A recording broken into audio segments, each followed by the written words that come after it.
ప్రియులారా, దేవుని నామానికి స్తోత్రం. మన ప్రభు అయిన యేసుక్రీస్తు వారి ఘనమైనటువంటి నామంలో ఈ రాత్రి వేళ మరి దేవుని మందిరంలోని దైవవాక్యాన్ని వినాలని ప్రభు ఆయన నిర్ణయించారు. అవునంటారా కాదంటారా? ఊరికి నేను అడుగుతున్నా, నాతో సమాధానం చెప్తాను. వర్షం ఇచ్చేది ఎవరు? ఎండిచ్చేది ఎవరు? సూర్యుడిని ఇచ్చింది ఎవరు? చంద్రుడిని ఇచ్చింది ఎవరు? ఆయన సర్వసృష్టికర్త అయినటువంటి దేవుడు. సాతాను దగ్గర నుండి వర్షం రాదు, దేవుడు పంపిస్తేనే వర్షం వస్తుంది. బైబిల్లో అందువల్ల మరి దేవుడు ఏ సమయాన్ని మనకు అనుగ్రహిస్తే ఆ సమయాన్ని మనం సద్వినియోగం చేసుకుంటూ దైవవాక్యాన్ని వింటూ దేవుని కొరకు మనం నమ్మకంగా బ్రతకాలని ఆ దైవ గ్రంథం మనకి తెలియజేస్తూ ఉంది. కనుక 3 దినాలు కూడా చాలా చక్కగా దేవుడు జరిగిస్తూ వచ్చాడు. ఈ దినాన్ని కూడా దేవుడు మనకి సహాయం చేశాడు. బయట కొంచెం వర్షం రావడాన్ని బట్టి మనం మందిరంలో కూడుకున్నాం. కానీ ఈ కాలంలో కూడా మందిరంలో ఇంత చల్లగా ఉంటుందని నేను ఊహించలేదు. చాలా చక్కగా, చాలా చల్లగా, చాలా విశాలమైనటువంటి మందిరాన్ని ప్రభు మీకు ఇచ్చాడు. అందుని బట్టి నేను ప్రభువుని స్తుతిస్తూ ఉన్నాను. మంచిది. ఇక మనకి పిడుగులు పడినా భయం లేదు. ఏమంటారు? అందువల్ల మరి కొద్దిసేపు దైవవాక్యాన్ని మనం ధ్యానం చేద్దాం ప్రశాంతంగా.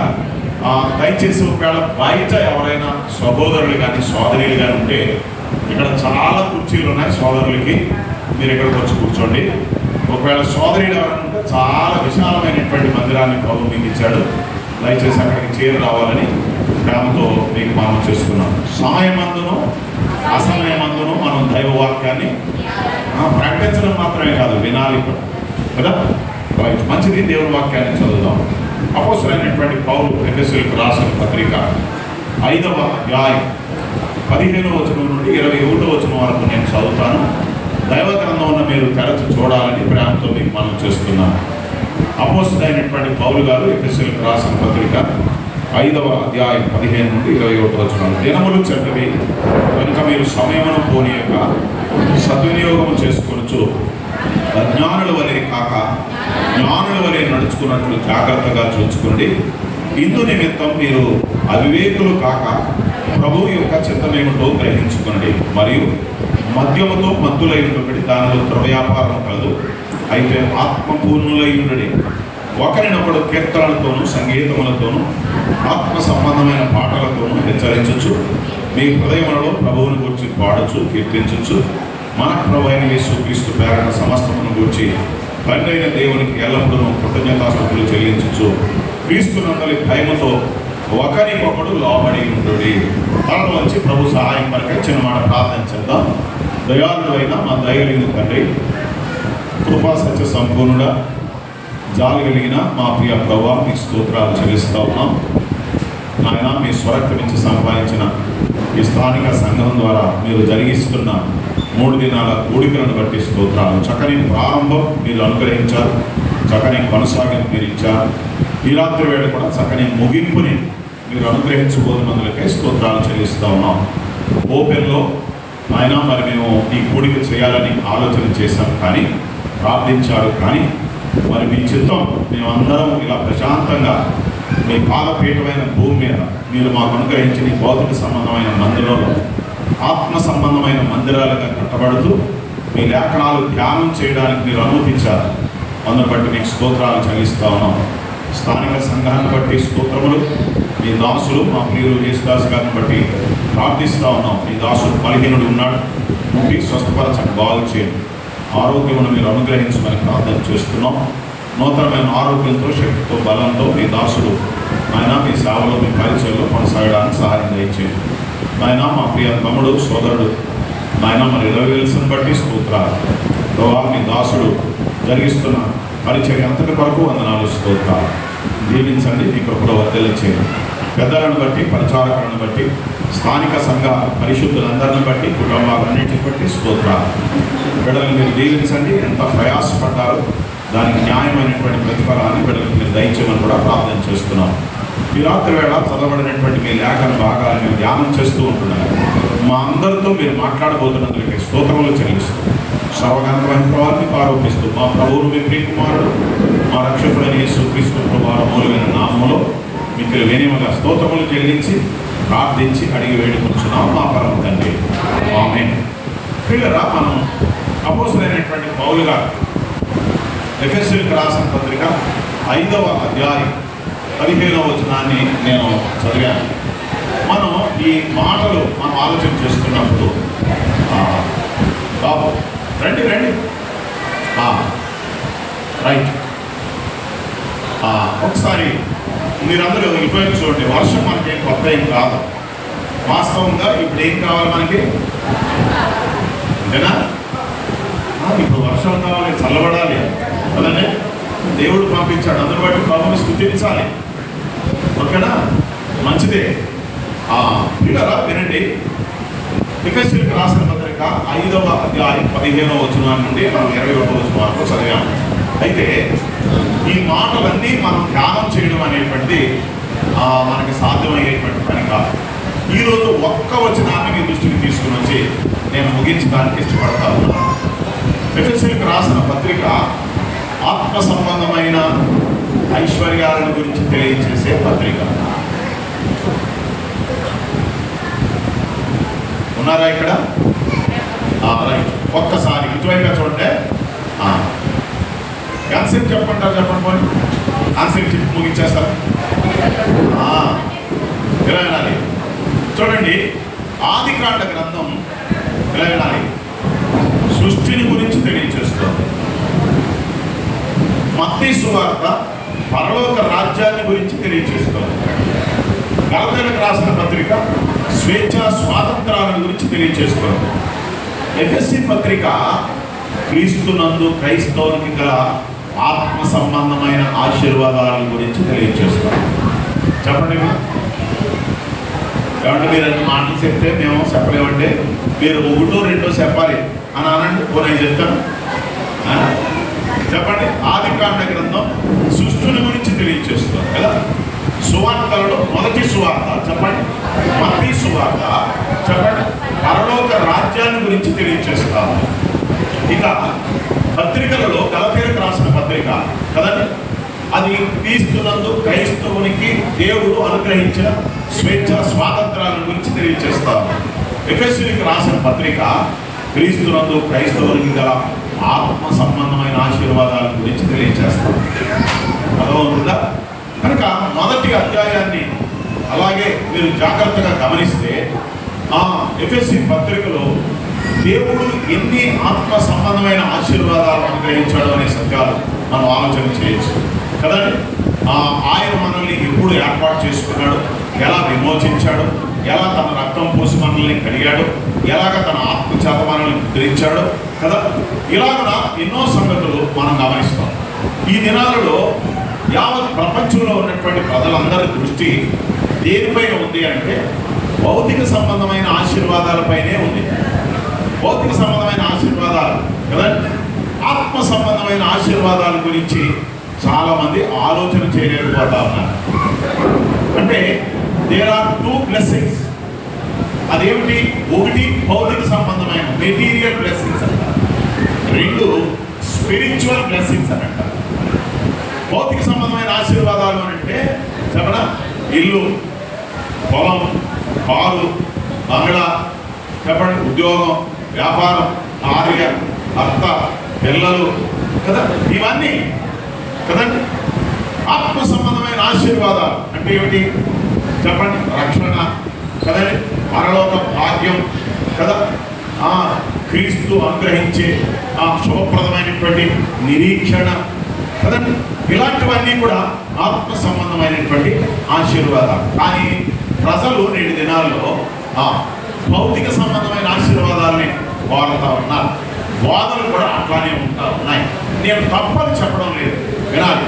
మనకి గృహాలు ఉండాలి, మనకి ఉద్యోగాలు ఉండాలి కదండి, మనకి పొలాలు ఉండాలి, మనకి ఆరోగ్యం ఉండాలి, ఇవన్నీ ఉండాలి. ఇవన్నీ ఇచ్చేది ఎవరు?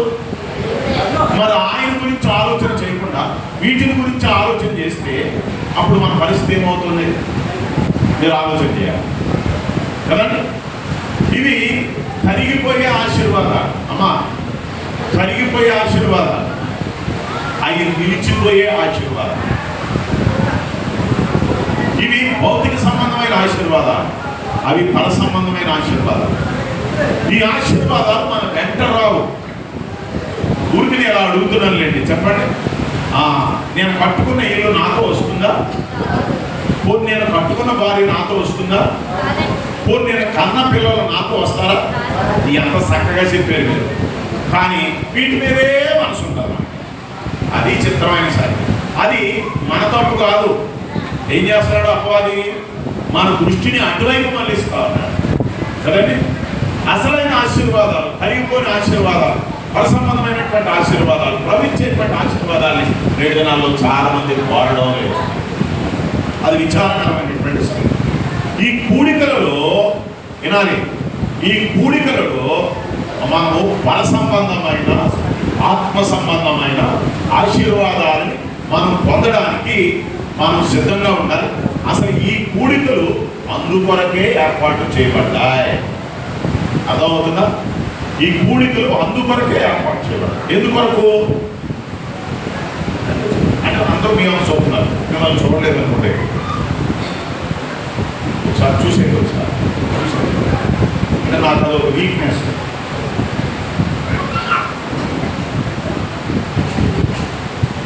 రైట్ అయిపోయిందా? Right, very good. మనకున్న ఒక అలవాటు ఏంటో తెలుసా? ఇక్కడే కాదు, బయట మన వాక్యం చెప్తున్నాం అనుకోండి, మీరు అందరూ ఉన్నారనుకోండి, ఎవరన్నా వచ్చి కూర్చుంటారనుకోండి, ఇక్కడ వాక్యం చెప్పకుండా లేచి ఎలా వస్తారు? అది మళ్ళా మనకు తెలిసిన వాళ్ళే, వాళ్ళు కొత్తగా ఏమంటారు? చిత్రమైన సంగతి కదండి. కదండి, ఒక సోదరి వస్తుంది అనుకోండి, ఇలా చెప్తారు. అంటే ఏ చీర కట్టుకుంది, ఏం గురి చేసుకుంది కదా. అలాగే అలాగే ఒక చిన్న కుక్క పిల్ల వచ్చింది అనుకోండి, దాని కూడా ఇలా చెప్తారు. అయ్యో భలే ఉంది అని కదా. ఎందుకే అంత పెద్ద మీటింగ్లో ఇంత పెద్ద వ్యక్తి వాక్యం చెప్తున్నా అంటే అది కూడా మన తప్పు కాదు. చెప్పండి, అది అలా చూడమని చెప్తాడు ఎవరు అంటే, అందువల్ల మన తప్పులు ఏం కాదు కదా. లేదా అవన్నీ మన తప్పులే. అర్థమవుతుందా? వినండి ప్రియులారా, కరిగిపోయే ఆశీర్వాదాల మీద మనసు పెట్టడం కాదు, నిలిచిపోయే ఆశీర్వాదాల మీద మనసు పెట్టాలి. ఏ సంఘమైనా, ఏ సేవకుడైనా, ఏ పరిశుద్ధుడైనా, ఏ క్రైస్తవుడైనా వినాలి, కూడికలలో పాలపంపులు పొందాడు అంటే నాకు స్కూటర్ వస్తుంది, నాకు కారు వస్తుంది, నేను ఇల్లు కట్టుకుంటానని ఎవరైనా పొందుతారా? కూడికల్లో పాలపంపులు పొందుతారా? దేవుడు నాతో ఏం మాట్లాడతాడు? దేవుడు నా పిల్లల్ని రక్షించాలి, నన్ను రక్షించాలి, నా భర్తను రక్షించాలి కదండి. నన్ను ఆధ్యాత్మికంగా బలపరచాలి, ఆశీర్వదించాలి అని ఆలోచన కదండి. ఇప్పుడు ఈ కూడికలు కూడా ఎందుకు పెట్టారు? కొంతమంది రక్షించబడాలి, మరికొంతమంది రక్షించబడిన వారు ఆధ్యాత్మికంగా చెప్పలే బలపరచబడాలని, వృద్ధిలోనికి రావాలని ఈ కూడికలు పెట్టారు. ఏ కూడికైనా అంతే. అర్థమవుతుందా? మనకి ఈ మాటలు మనం ఆలోచన చేస్తున్నప్పుడు, మనము దేవుని వాక్యాన్ని మనం వింటూ ఉన్నప్పుడు మన మనస్సు ఇలా వినాలి, ప్రభు పైన ఉండాలి. మన ఆలోచన దేవుని వాక్యము పైన ఉండాలి. దేవుడు మనకు అందించేటువంటి వాక్యం మన జీవితాలకు అన్వయించుకోవాలి. అర్థమవుతుందా?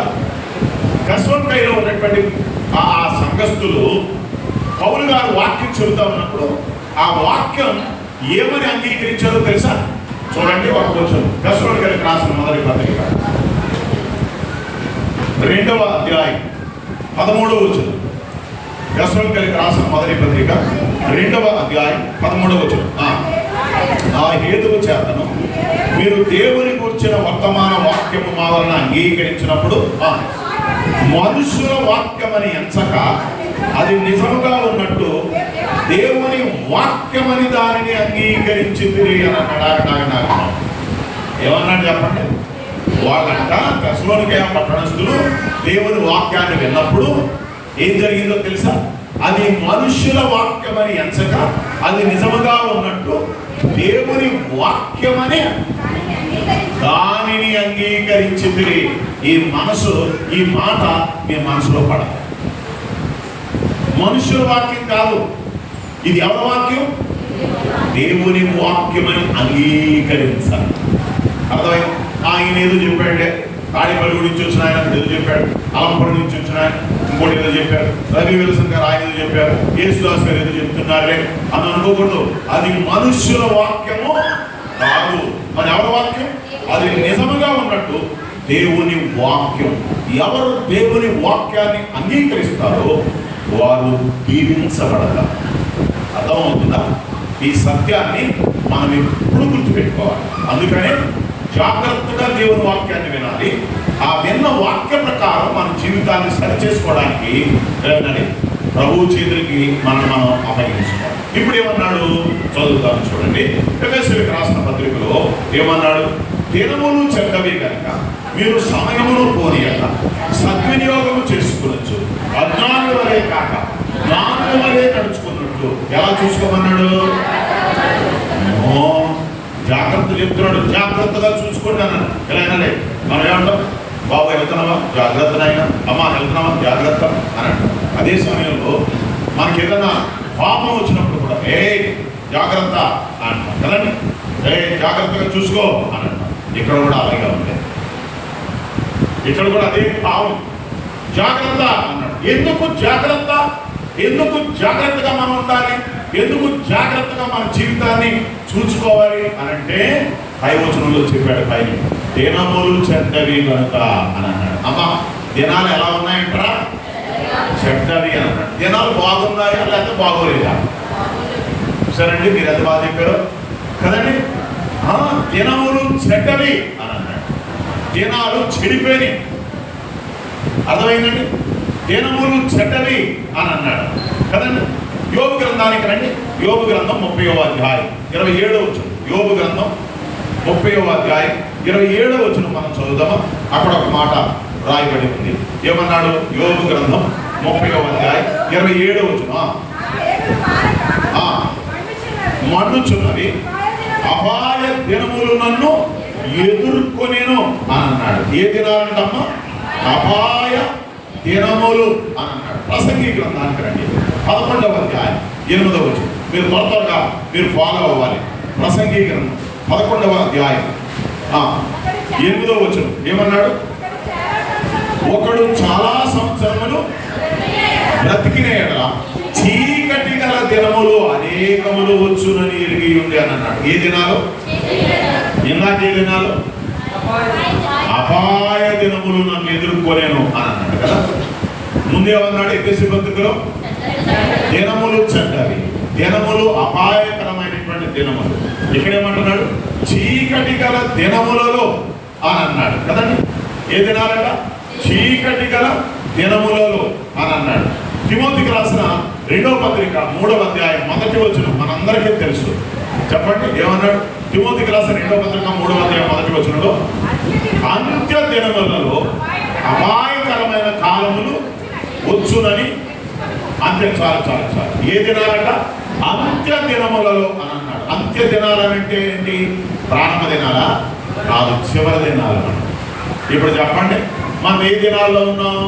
చెడ్డ దినాల్లో ఉన్నాం, చీకటి గల దినాల్లో ఉన్నాం, అపాయకరమైనటువంటి దినాల్లో ఉన్నాం, అంత్య దినాల్లో ఉన్నాం, చివరి దినాల్లో ఉన్నామా లేదా? ఎక్కడ చూసినా చెప్పండి కరువులు, కాటకాలు, ఎక్కడ చూసినా భూకంపాలు, ఎక్కడ చూసినా చెప్పండి వరదలు కదండి, ఎక్కడ చూసినా యుద్ధాలు కదండి, చూస్తున్నాం కదా కదండి. ఇజ్రాయేల్కి ఆ తర్వాత ఇజ్రాయేలు అమెరికా కదా, అమెరికా ఇజ్రాయేలు ఒకవైపు కదండి, ఇరాన్ ఒకవైపు రష్యా ఉక్రెయిన్ కదండి. ఎంతమంది, ఎన్ని వేల మంది వారు చనిపోయారు కదండి. దేవుని మహాకృప చేత మనల్ని దేవుడు ఇజ్రాయేలులో పుట్టించలా, దేవుని మహాకృప చేత దేవుడు మనల్ని ఇరాన్లో పుట్టించలా, ఉక్రెయిన్లో పుట్టించలా, పాలస్తీనాలో పుట్టించలా, చెప్పండి ఎక్కడ? చక్కగా హాయిగా కోడిగుడులు పుట్టించాడు. అందువల్ల చక్కగా ఏ విధమైన యుద్ధాలు లేకుండా నెమ్మదిగా ఉన్నాం. అవునా కదా? నిజమే పీడరా. దినములు ఏమైనాయి? చెడిపోయినాయి కదండి. దినములు చెడిపోయినాయి కదండి. ఇప్పుడు నేను ఎలా అడుగుతున్నాను, దినాలు చెడిపోయినాయా మనుషులు చెడిపోయారా? ఇప్పుడు చూసారా, ఏమన్నా ఇందాక వరకు దినాలన్నారు కదండి, ఇప్పుడు మళ్ళీ ఎలా అంటారు అని అంటే ఊరికి ఎట్లా చెప్తున్నాను. దినములు చెడిపోయినాయా మనుషులు చెడిపోయారా? మనుషులే చెడిపోయారు. వినాలి, దినాలు అపాయకరంగా ఉన్నాయా మనుషులే అపాయకరంగా ఉన్నారా? మనుషులే అపాయకరంగా ఉన్నారు కదా. దినాలు చీకటిగా ఉన్నాయా మనుషుల హృదయాలు చీకటి అయిపోయినాయా? మనుషుల హృదయాలే చీకటి అయిపోయినాయి. సరేండి. ఈ మాటలు మనం ఆలోచన చేస్తున్నప్పుడు ఇంకొక మాట కూడా మనం గమనించాలి. ఇందాక చదువుకున్నామే ప్రసంగి గ్రంథం 12వ అధ్యాయం. ప్రసంగి గ్రంథం 12వ అధ్యాయంలో ఇంకొక వచనం మనం చదువుదామా? ప్రసంగి గ్రంథం 12వ అధ్యాయం మొదటి వచనం చదవాలి. ఏమన్నాడు? ప్రసంగి గ్రంథం 12వ అధ్యాయం మొదటి వచనం. దుర్దినములు రాకముందే. ఆగండి. ఏ దినాలంట? దుర్దినములు రాకముందే అన్నాడు. అంటే ఏ దినాలు? దుర్దినాల్లో ఉన్నాం అని అన్నాడు కదండి. ఆ దుర్దినాలు, దుర్బుద్ధితో ఉండేటువంటి మనుష్యులు కదండి. నిజమే, దుష్టత్వంతో దుర్మార్గతతో కదండి, ప్రమాదకరమైనటువంటి ఆలోచనలతో అపాయకరమైనటువంటి మనుషుల మధ్య, చీకటితో నింపబడిన హృదయాలు మనుష్యుల మధ్య, మనస్సుల మధ్య కదండి మనం బ్రతుకుతా ఉన్నాం కదండి. కనుక ఈ మాటలు మనం ఆలోచన చేస్తున్నప్పుడు ఏం చేయాలి? దినములు చెడ్డవి కనుక దుర్దినములు రాకముందే అని అన్నాడు. దుర్దినాలు రాకముందే మరి ఏం చేయాలి? అక్కడే ఉంది. ఇప్పుడు వీటి అందు నాకు సంతోషం లేదని నీవు చెప్పు. సంవత్సరములు రాకముందే తేజస్సుకును సూర్య చంద్ర నక్షత్రములకు చీకటి కమ్మకం ఉంది. వాన వెలిసిన తర్వాత మేఘములు మరలా రాకముందే నీ బాల్య దినములందే నీ సృష్టికర్తని స్మరణకు తెచ్చుకొనుము అన్నాడు. అమ్మా విన్నాను, దుర్దినాలు రాకముందే అన్నాడు. ఆల్రెడీ దుర్దినాల్లో ఉన్నాం, చీకటి గల దినాల్లో ఉన్నాం, చెడ్డ దినాల్లో ఉన్నాం, అపాయకరమైన దినాల్లో ఉన్నాం కదండి. కనుక ఈ దినాలలో ఉన్నప్పుడు ఇంకా మరింత ప్రమాదం కలగక ముందే ఏం చేయాలి? నీ బాల్య దినములు ఏందే నీ సృష్టికర్తని స్మరణకు తెలుసుకోవాలి. అది అర్థమైందండి. ఎప్పుడు ప్రభువుని నమ్ముకోవాలి? ఎప్పుడు సృష్టికర్తను నమ్ముకోవాలి? బాల్య దినములు ఏంది అని బైబిల్ చెప్పింది. మళ్ళీ ఆయన ఎవరో వచ్చారండి, ఆయన బాల్య దినాలను నమ్ముకోమన్నాడని మీరు అనకూడదు. అర్థమైందండి. నేను నా సొంత మాట చెప్పట్లేదు, దైవ గ్రంథంలో ఉన్న మాట చెప్తున్నాను. బాల్య దినములు ఏందే సృష్టికర్తని స్మరణకు తెచ్చుకోవాలి. నేను అడుగుతున్నాను ఒక ప్రశ్న, ఎంతమంది ఇంకా ప్రభువుని నమ్మని వారు ఉన్నారు ఇక్కడ? యవనస్తులైనా కొన్ని ఇలా చెప్పడం 10 సంవత్సరాల వయసు పడిపెట్టిన వారు. 10 సంవత్సరాలంటే 5వ తరగతి అనుకుంటున్నాను. ఎస్, నేను ఎందుకు ఈ మాట చెప్తున్నాను అంటే, బాల్య దినములందే సృష్టికర్తని స్మరణకు తెచ్చుకున్న వారు ఎవరైనా ఉన్నారా అని అంటే బైబిల్లో నేను చెప్పండి మీరు చెప్పండి. వెరీ గుడ్, ఎంత బాగా చెప్పారమ్మా మీరు.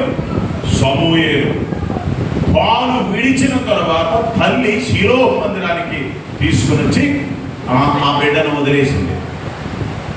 సమూయేలు కదండి. శిలోహు మందిరములో ఉన్న ఏలి దగ్గరకు తీసుకుని వచ్చి, నాయన ఇదిగో నువ్వు దేవునికి పరిచయం చేయాలి, ఇక్కడ ఏలి అనేటువంటి ఒక యాజకుడు ఉన్నాడు, ఆయన ఏది చెబితే అది చేస్తూ ఈ మందిర పరిచర్యలో నువ్వు కొనసాగాలి అని చెప్పింది. ఎప్పుడు? బాల్య దినములు ఏంది అంటే పాలు విడిచిన తర్వాత. అంటే బైబిల్ పండితులు ఇలా చెప్పారు, ఆ దినాలలో పాలు కొని 4వ సంవత్సరం వరకునో 5వ సంవత్సరం వరకునో ఇచ్చేవారు తల్లిదండ్రులు అనుకుందాం కాసి. అంటే ఇంచుమించు 4-5 ఏళ్ల వయసులోనే వాళ్ళ అమ్మ తీసుకొచ్చి మందిరంలో విడిచిపెట్టి వెళ్ళిపోయింది. అన్న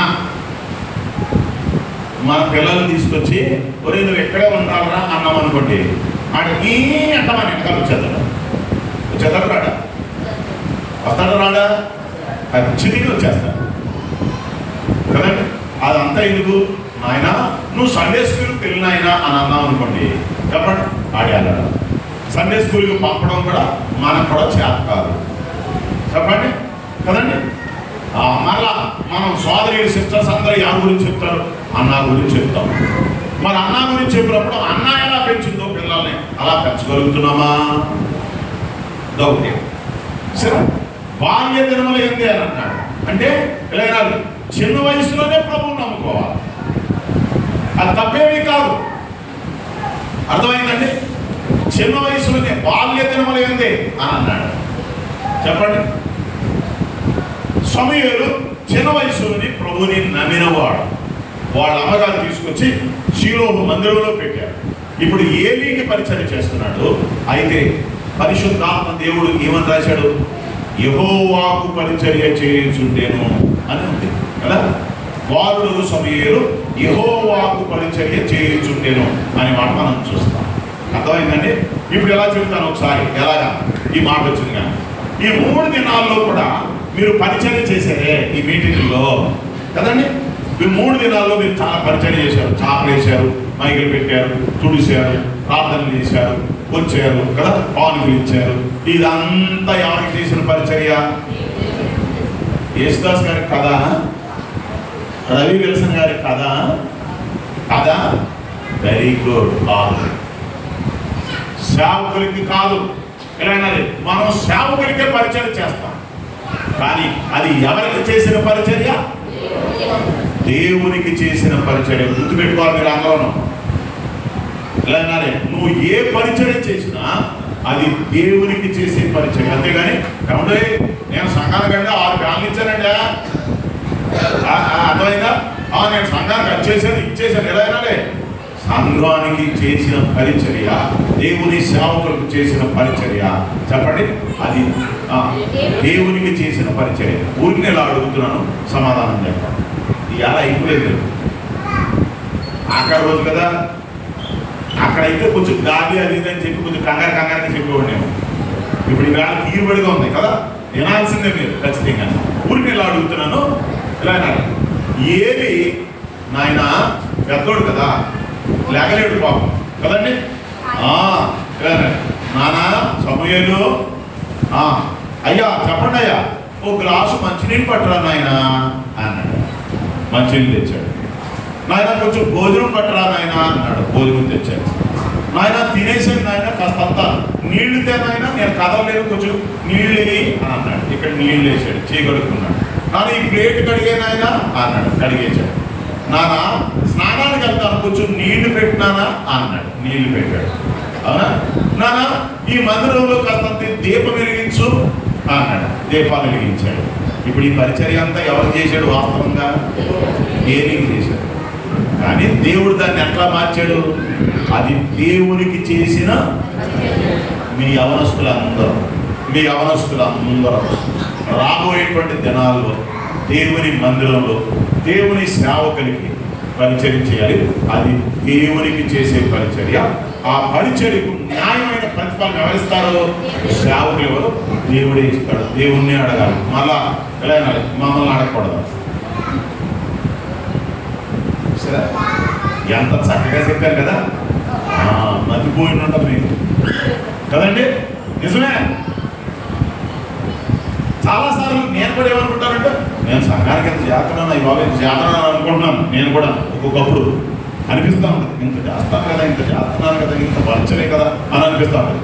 అది ఎలా సంఘానికి చేసే పరిచర్య, సేవకులకు చేసే పరిచర్య, అది దేవునికి చేసే పరిచర్య. అర్థమవుతుందండి. కనుక ఇలా వినాలి. బాలుడు సమూయేలు చిన్న వయసులోనే ప్రభువును నమ్ముకున్నాడు కదా. యోషియా అనేటువంటి భక్తుడు 8 సంవత్సరాల వయసులో ప్రభువును నమ్ముకున్నాడు. ఓకేనా? ఎలా వినాలి. దావీదు ఎప్పుడు ప్రభువును నమ్ముకున్నాడో మీరు చెప్పాలి. ఇప్పుడు దావీదు ఎప్పుడు నమ్ముకున్నాడో ప్రభువుని చూస్తారా? చూద్దాం. యెషయా గ్రంథం, కీర్తన గ్రంథం 22వ కీర్తన చదువుదాం. చూడండి. దుర్దినములు రాకముందే, బాల్య దినములు ఏందే నీ సృష్టికర్తను స్మరణ తెచ్చుకో అని అన్నాడు. 22వ అధ్యాయం, కీర్తన గ్రంథం 22వ అధ్యాయం 9వ వచనం. గర్భం నుండి నన్ను తీసిన వాడు నీవే కదా. నేను నా తల్లి యొక్క స్తన్యపానము చేయించుండగా నీవే కదా నాకు నమ్మిక పుట్టించితివి అన్నాడు. మీకేం అర్థమైంది అమ్మా? దావీదు ఇప్పుడు ప్రభువుని నమ్ముకున్నాడు. మళ్ళా చదవనా? గర్భము నుండి నన్ను తీసిన వాడు నీవే కదా, నేను నా తల్లి యొక్క స్తన్యపానం చేయించుండగా నీవే కదా నాకు నమ్మిక పుట్టించితివి అన్నాడు. 10వ వచనం చూడండి, 10వ వచనం కూడా చదువుదాం. గర్భవాసన అయినది మొదలుకొని నాకు ఆధారము నీవే, నా తల్లి నన్ను కన్నది మొదలుకొని నా దేవుడవు నీవే. ఇప్పుడు చెప్పాలి కదా, దాని ఎప్పుడు ప్రభువు నమ్ముకున్నాడు? వాళ్ళ అమ్మ దగ్గర పాలు తాగుతూ ఉన్నప్పుడు నమ్ముకున్నాడు. నేను అలా చెప్తాను. ఎంత అద్భుతమైనటువంటి సత్యం అంటే మీరు ఆలోచన చేయాలి.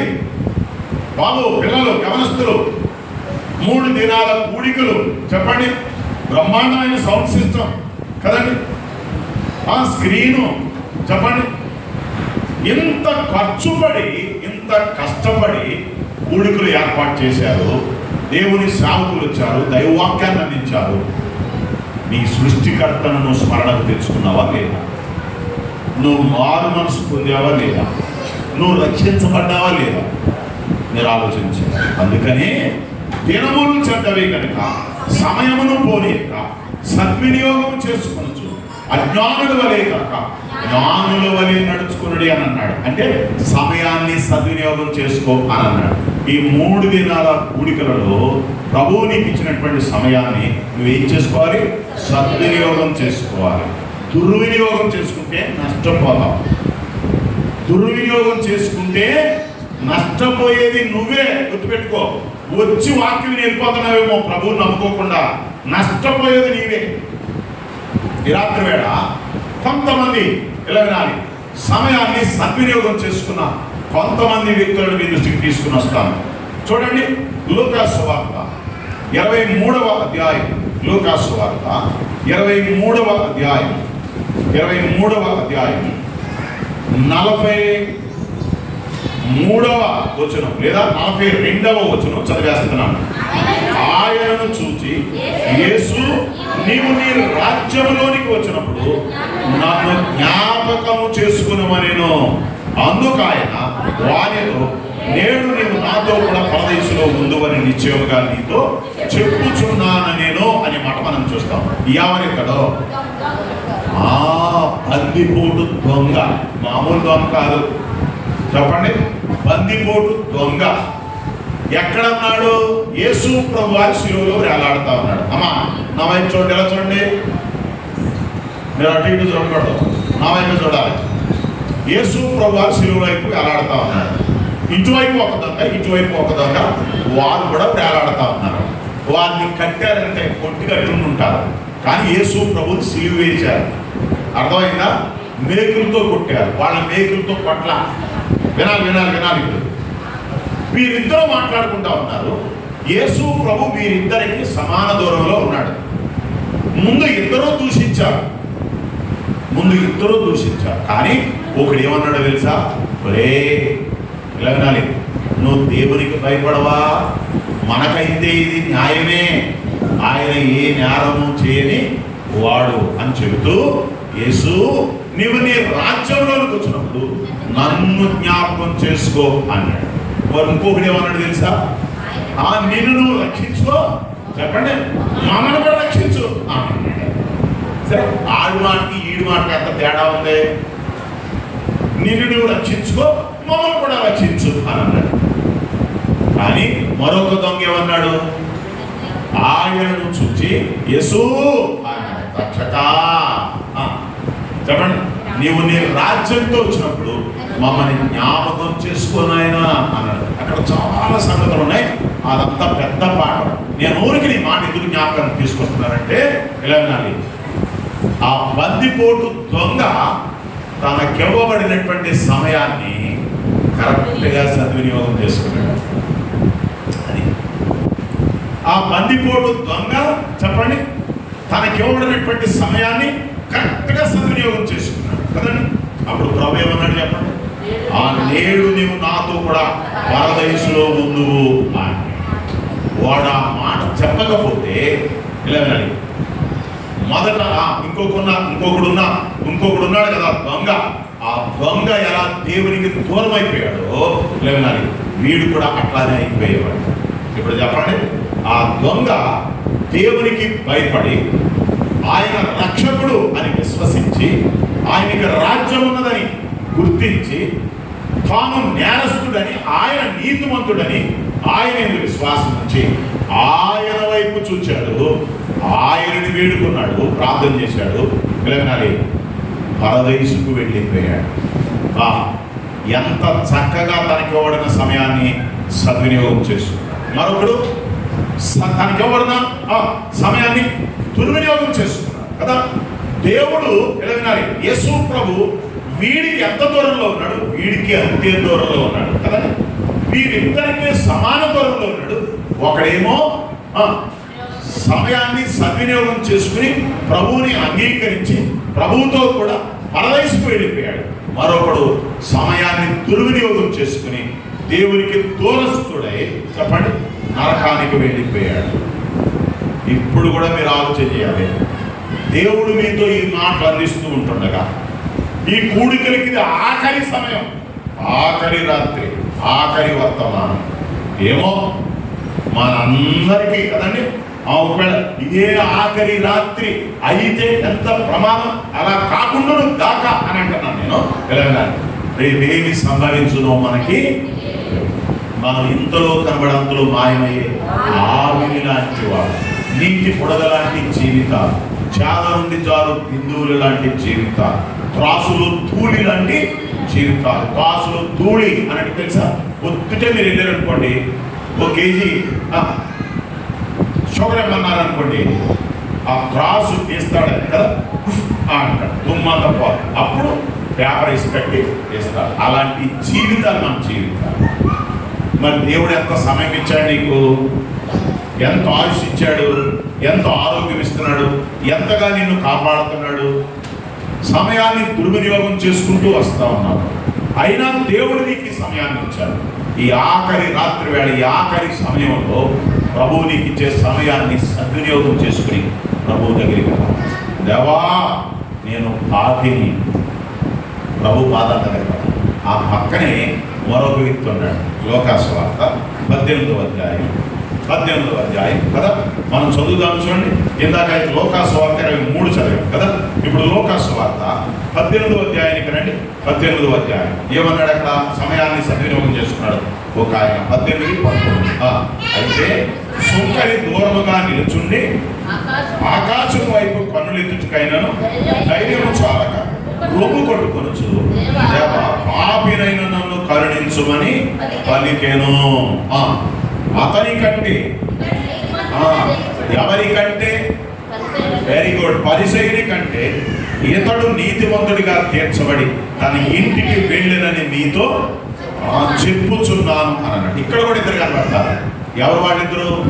సుంకరి, పరిసయ్యుడు. ఇక్కడ చాలా పాఠం ఉంటుందిలే కానీ మనం కొన్నిసార్లు పరిసయ్యుడు అలా చేశాడు ఇలా చేశాడు అని అంటాం. నేను ఎలా చెప్పనా, ఊరికనే ఇలా అని మాట వచ్చింది కదా. పరిసయ్యుడు వారానికి ఎన్నిసార్లు ఉపవాసం ఉంటున్నాడు? 2 సార్లు ఉపవాసం కదా. 10వ వంతు ఇచ్చేస్తున్నాడా ఇవ్వట్లేదా? ఇస్తున్నాడా ఇవ్వట్లేదా? సరే, ఇప్పుడు మీరు అందరూ ఎలా చూడండి, పరిసయ్యుడు బాగానే ఉన్నాడో లేదా చెప్పే. మరి పరిసయ్యులకు ప్రార్థన చేయొచ్చు కదా.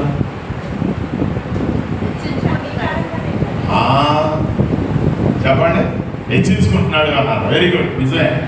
ఎలా అయినా ఊరికి నేను ఎలా అంటాను, పరిసయ్యుడు వారానికి 2 సార్లు ఉపవాసం ఉంటున్నాడు.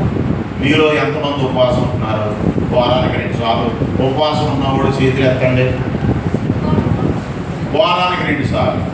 ఎలా నెలప్పుడు ఒకసారి కూడా ఉపవాసం ఉన్నాను నేను. ఏమంటే ఎలా షుగర్, డాక్టర్ గారు అలా ఉంటే ప్రమాదం, షుగర్ వచ్చినప్పుడు చాక్లెట్ వేస్తారు, ఏదోటి కవగమని నోట్లో వేసుకోవాలి. ఒకప్పుడు ఉపవాసం, ఇప్పుడు అంతా ఉపమావాసమే. తెలుసా మీకు? ఇలా అందుకని ఇలా యవనస్తులు పాపోళ్ళు ఇక్కడ చాలా మంది ఉన్నారు. బలం ఉన్నప్పుడే, అర్థమైందా?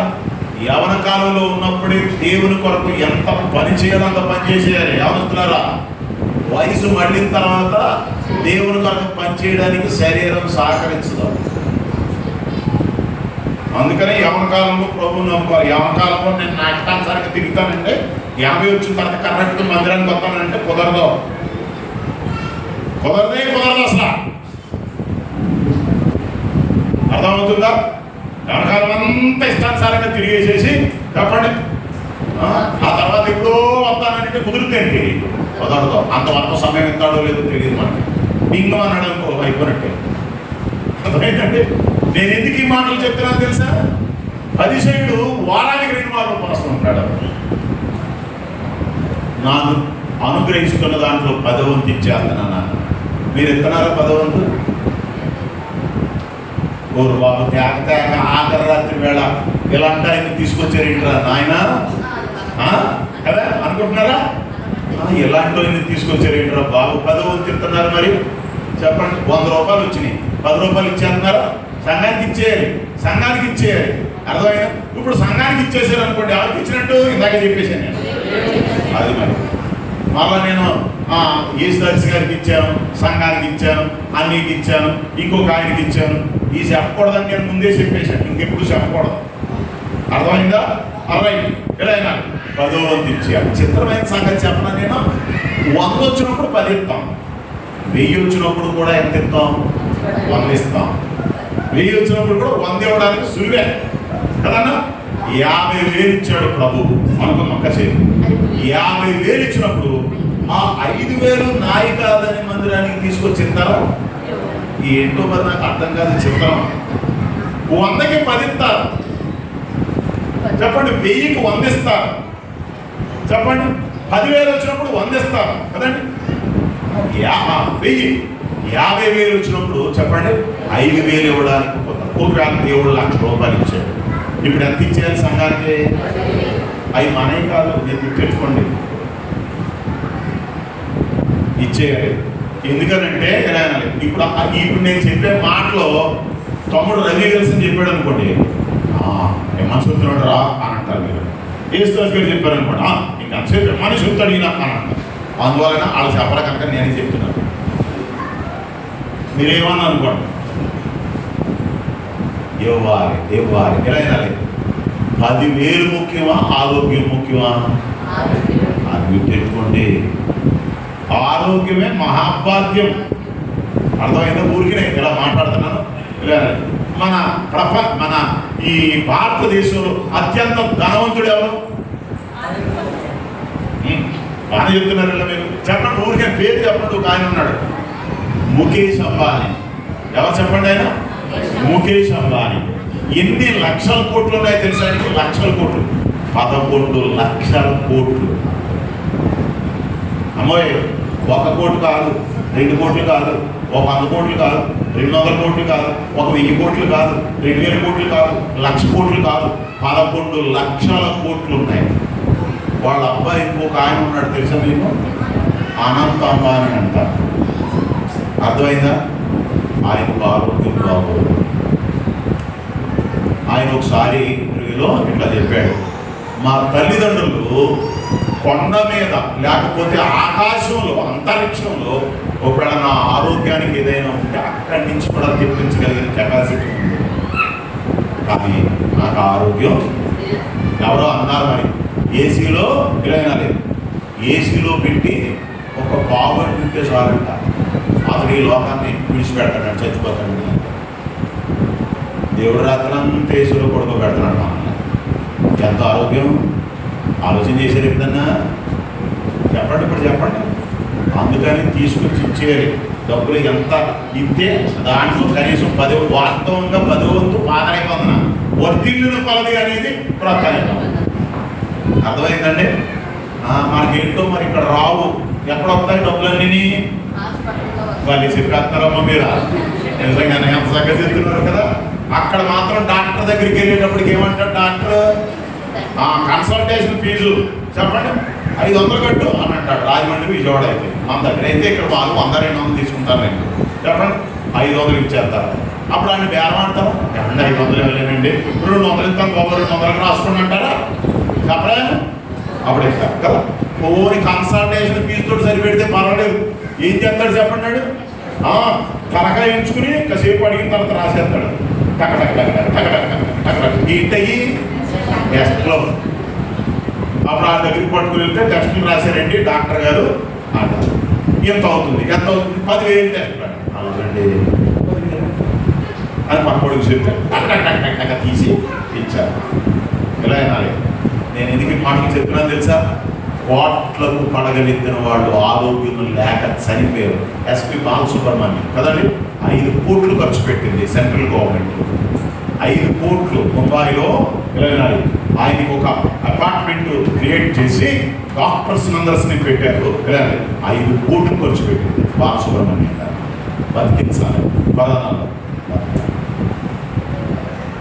ఇప్పుడు చెప్పండి, ఆరోగ్యమే మహాభాగ్యమా కదా? అందువల్ల ఏం చేయాలి? ప్రభు మనకి ఇచ్చినటువంటి చెప్పండి ఆ సొమ్ములో ప్రభువుకి ఎంత ఇవ్వాలో అంత ఇచ్చేయాలి. అంతే. అది మందక అసలు లెక్కల్లో వేసుకోకుండా బాగుంటుంది. లెక్కడదాం మనం, అది వచ్చింది గొడవ. నాకు 50,000 వచ్చింది అని అనుకుంటాం. కాదు నీకు 50,000 కాదు, నీకు 45,000. అమ్మ అర్థమవుతుందా? కనుక ఎడగనాలి. అనారోగ్యం మనతో ఉంటే ఎంత ఇబ్బంది. నేను ఎందుకే మాట చెప్పానంటే, పరిసైడి అని చెప్పాడు. పరిసైడి యొక్క పరిస్థితి కూడా మన జీవితాల్లో లేదు. మళ్ళీ మనం ఆయన్ని విమర్శిస్తాం. అయినప్పటికీ వినండి, ఈ సుంకరి వలె ఉండనందుకు అని అన్నాడు కదండి. అక్కడ కొంచెం ఇబ్బంది. మనం ఏం చేయాలంటే మన పరిస్థితి మనం చూసుకోవాలి. ఎదటోడు తీయకూడదు. మనం అర్థమైందా? ఇప్పుడు ఇక్కడ మనం ఆలోచన చేస్తున్నప్పుడు ఇందాక బందిపోటు దొంగ తనకి ఇవ్వబడిన సమయాన్ని సరైనటువంటి రీతిలో సద్వినియోగం చేసుకుని ప్రభుతో కూడా ప్రదేశకు వెళ్ళిపోయాడు. ఇక్కడ ఇంకొక ఆయన ఉన్నాడు. ఎవరు? సుంకరి.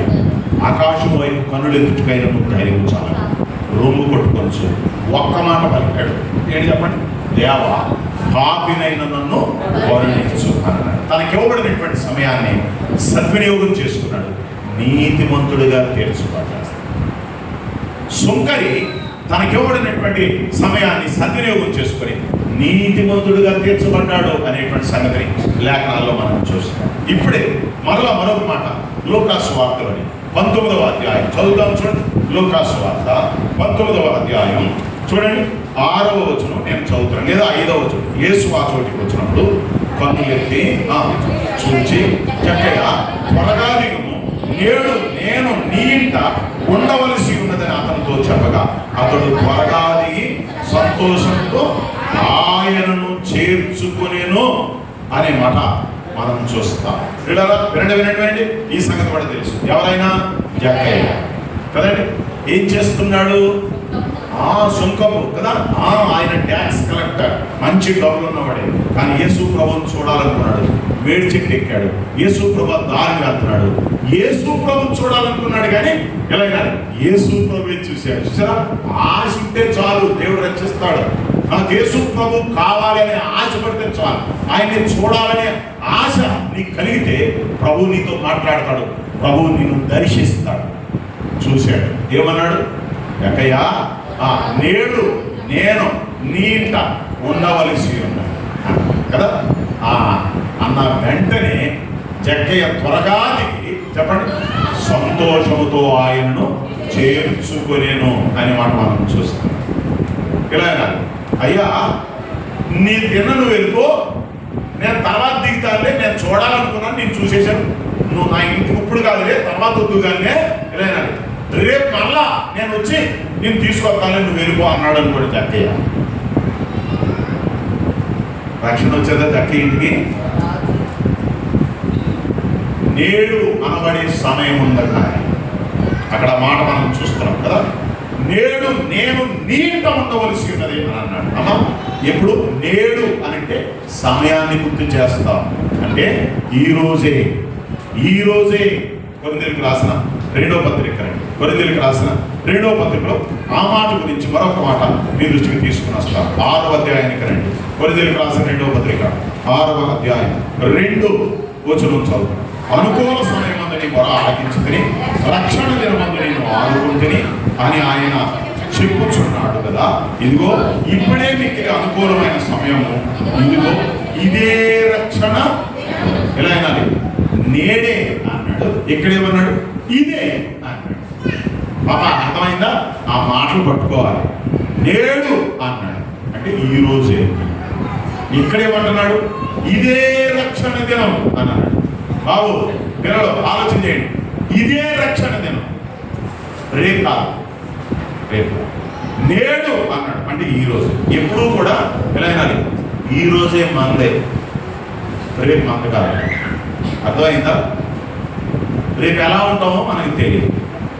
రేపు అనే దానికి రూపం లేదు కనుక ఇదే రక్షణ దినం అన్నాడు. కనుక వీళ్ళందరికీ బందిపోటు దొంగ దేవుడు తనకిచ్చిన సమయాన్ని సద్వినియోగం చేసుకుని దేవునితో పాటు పరదేశకు వెళ్ళిపోయాడు. సొంకరి తనకు ఇవ్వబడినటువంటి సమయాన్ని సద్వినియోగం చేసుకుని నీతిమంతుడిగా తీర్చబడ్డాడు. జక్కయ్య తనకు ఇవ్వబడినటువంటి సమయాన్ని సద్వినియోగం చేసుకుని పవిత్రుడిగా మార్చబడ్డాడు. అందరూ ఏమన్నారు, ఊళ్ళో వాళ్ళందరూ జక్కయ్య ఏమంటున్నారు, దీని సంగతి అయిపోయినట్టుంది, దీని బ్యాటరీ అయిపోయింది, చూడండి ఒకసారి.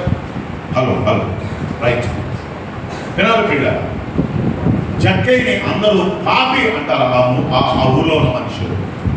ఎలా వినాలి, ప్రభువుని అంగీకరించిన ఎలా వినాలి, చేర్చుకొని చెప్పండి, తనకి ఇవ్వబడిన సమయాన్ని సద్వినియోగం చేసుకుని ఆ పాపి పవిత్రుడైపోయాడు.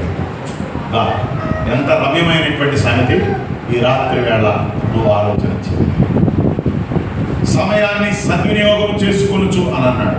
సోదరుడా సోదరి, ఎంత కాలం నుండి ప్రభు నీతో మాట్లాడతావు, ఎంత సమయాన్ని ఇస్తున్నాడు, ఎంతమంది దైవ సేవకులు దేవుని వాక్యాన్ని అందిస్తూ వచ్చారు, మీరు ఆలోచన చేయాలి అన్నది బ్యాటర్ అయిపోయింది.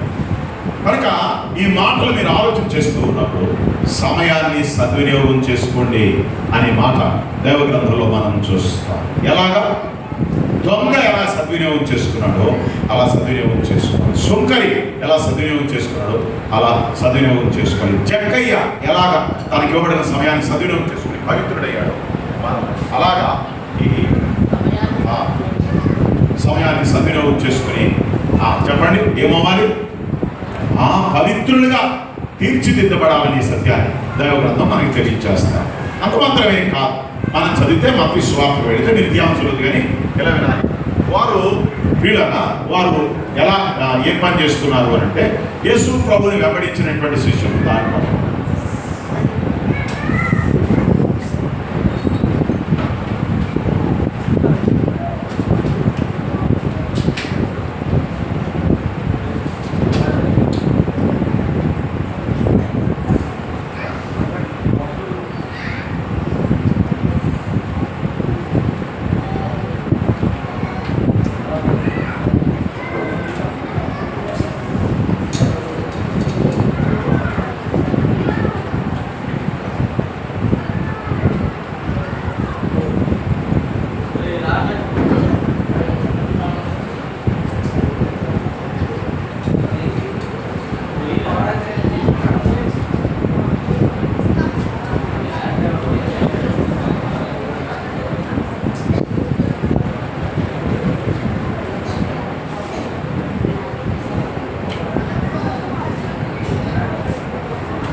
ప్రియులరా, యేసు ప్రభువుని వెంబడించినటువంటి శిష్యులు కూడా ఎలా వినాలి, ఆ సముద్రపు దరిన వారు వలలు వేస్తూ ఉంటుండగా ప్రభు ఏమని పిలిచాడు, నేను మిమ్మల్ని నా వెంబడి రండి, నేను మిమ్మల్ని మనుషులను పట్టు చాలనగా చేస్తాను అన్నాడు.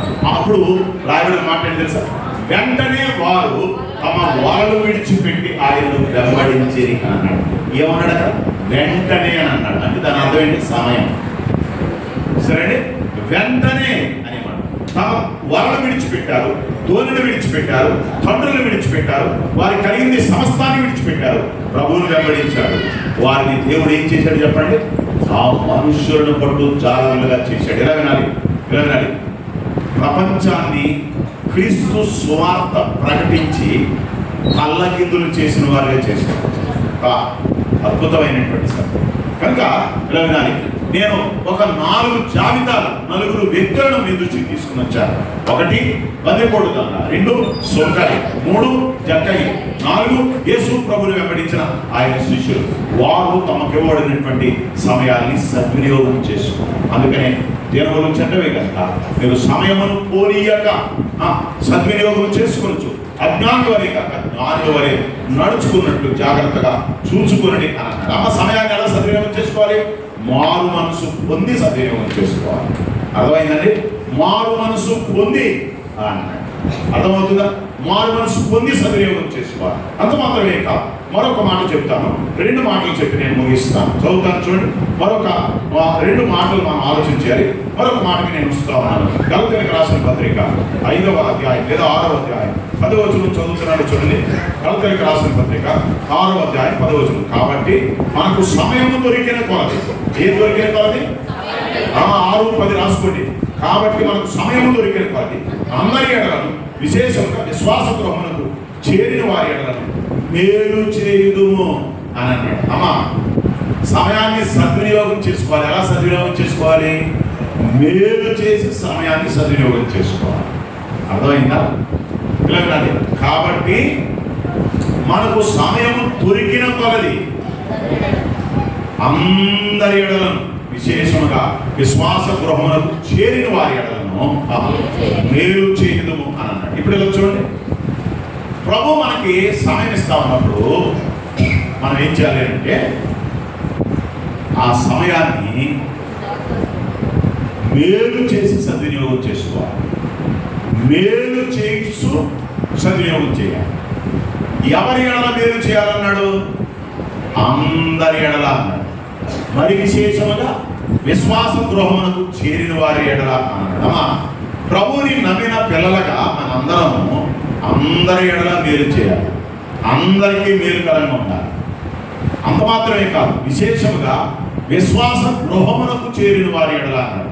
విశ్వాస గృహము అంటే ప్రభుని నమ్ముకున్న విశ్వాస యొక్క కుటుంబానికి మనం మేలు చేసేవాళ్ళని విశ్వాస గృహము అని అన్నాడు కదా.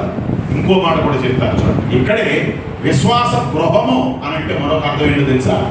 విశ్వాస గృహము అని అంటే మరొక అర్థం ఏమిటి అని అంటే సంఘం అని అర్థం. సంఘము, ఇది విశ్వాస గృహము అని అర్థం. మీరు ఎలా చెప్తారండి? కొరింథీయులకు రాసిన పత్రిక మొదటి పత్రిక 3వ అధ్యాయంలో మనం చూస్తాం. మనము మీరు దేవుని వ్యవసాయమును దేవుని గృహమునై ఉన్నారు అని అన్నాడు. అనడం లేదా? మీరు దేవుని వ్యవసాయమును దేవుని గృహమునై ఉన్నాడు అని అన్నాడు. ఎక్కడ? కొరింథీయులకు రాసిన మొదటి పత్రిక 3వ అధ్యాయం 9వ వచనం. ఆ మాట మీరు చూడండి, ఇంటికి కదండి. విశ్వాస గృహమునకు అని అన్నాడు. అమ్మ, ఇప్పుడు ఎలా చూడండి, మనం ఏం చేయాలంట? దేవుడు మనకు సమయం ఇస్తున్నప్పుడు ఏం చేయాలరా? మేలు చేయాలి. ఎవరికి మేలు చేయాలి? అందరికీ మేలు చేయాలి. ఎవరికి మేలు చేయాలి?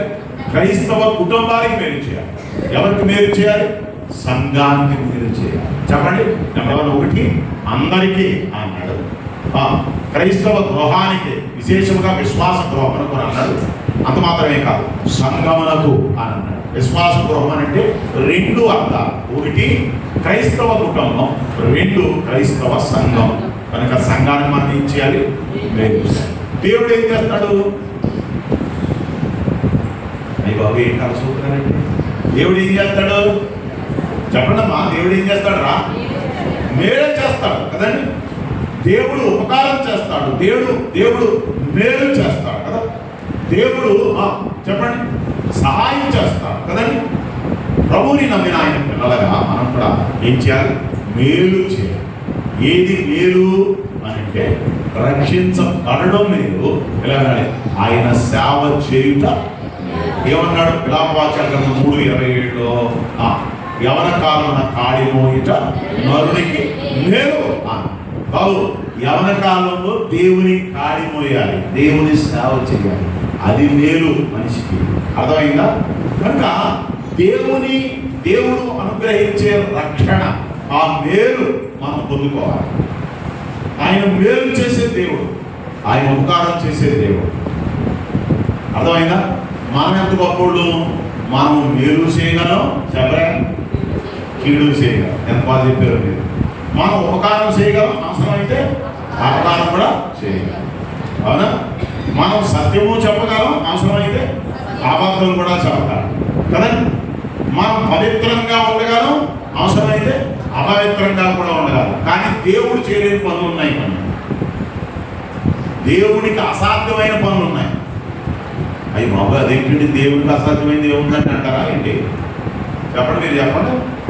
దేవునికి అసాధ్యమైనది ఏముంది అని అంటారా? ఇలా దేవునికి అసాధ్యమైనవి ఉన్నాయి. నేను చెప్తున్నాను, మీరు వినండి అంతే. నేను చెప్పేదే కరెక్ట్గా, మీకు తిరిగి అందరూ మీకు ఏ సేవ వచ్చాయి ఇలా అయినాలి. ఆయన అలా చెప్పేవాడు, ఇది వాస్తవమా కాదని అంటే వాళ్ళు ఖచ్చితంగా అది వాస్తవం అని చెప్తారు. ఒకవేళ వాళ్ళు అలా చెప్పలేదు అనుకోండి, వాళ్ళు తేడా ఉందని అర్థం. దేవునికి అసాధ్యమైన సంగతులు ఉన్నాయి. ఏంటో తెలుసా?